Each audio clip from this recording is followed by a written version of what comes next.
I will be the first to admit that this really bummed me out in the beginning, but I've been able to kind of figure out what to do.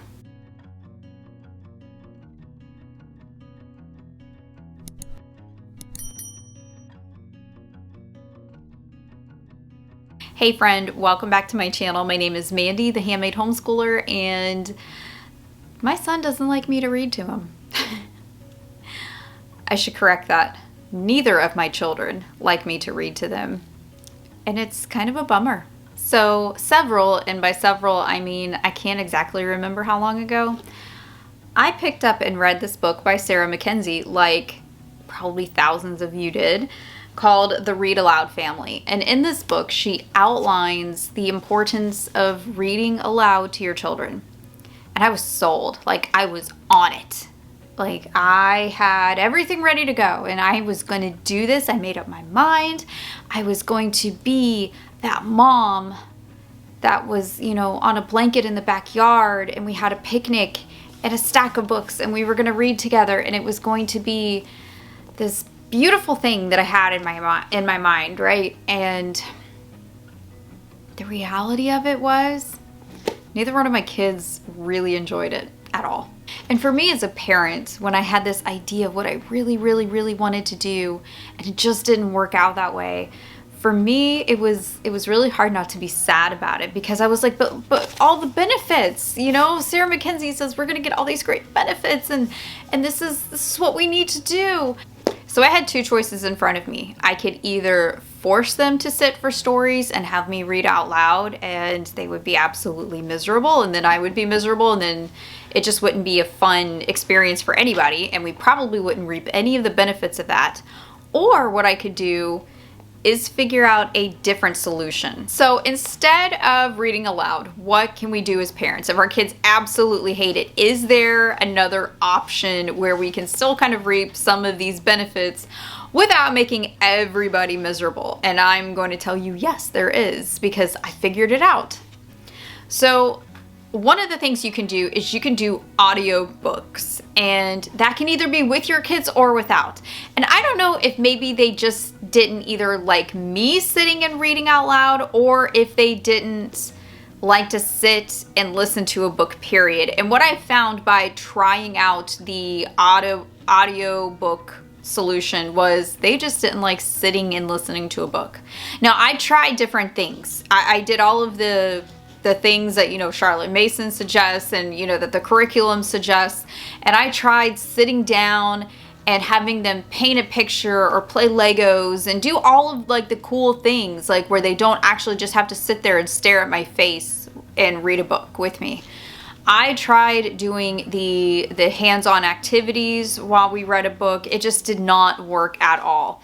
So I figured out with that little experiment that they just didn't like sitting and listening to a story, period. They would much rather just read the book by themselves. So I said, okay, let's move on to another solution. So then what I started doing was I was either listening or reading the book to myself, and they would listen to or read the book to themselves / by themselves. And then we would come together and do some kind of discussion or assignment or whatever it is around that book.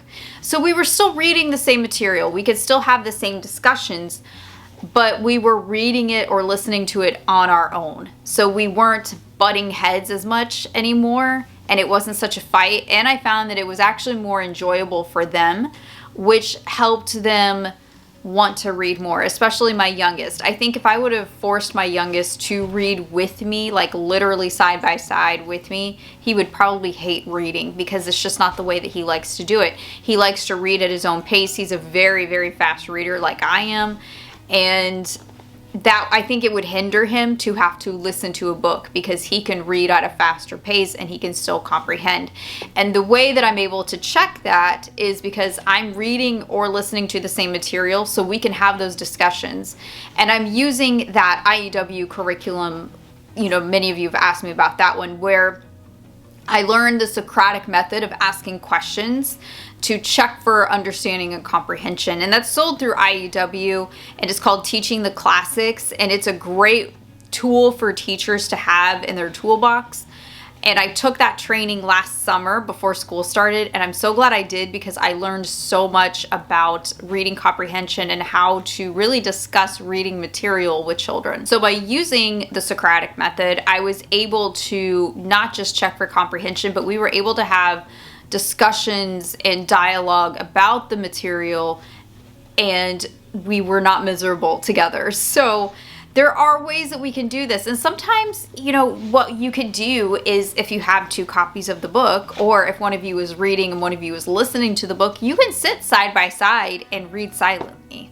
And I found that that works too. Just because you're not doing it this specific way, and I wish so much that it had worked out. I really do. I really wish Sarah McKenzie's beautiful setup of reading and having that time together with my children would have worked, but sometimes it just doesn't work that way, and sometimes our children just are not internally programmed that way, and it's not in the child's best interest to push or force something that isn't working.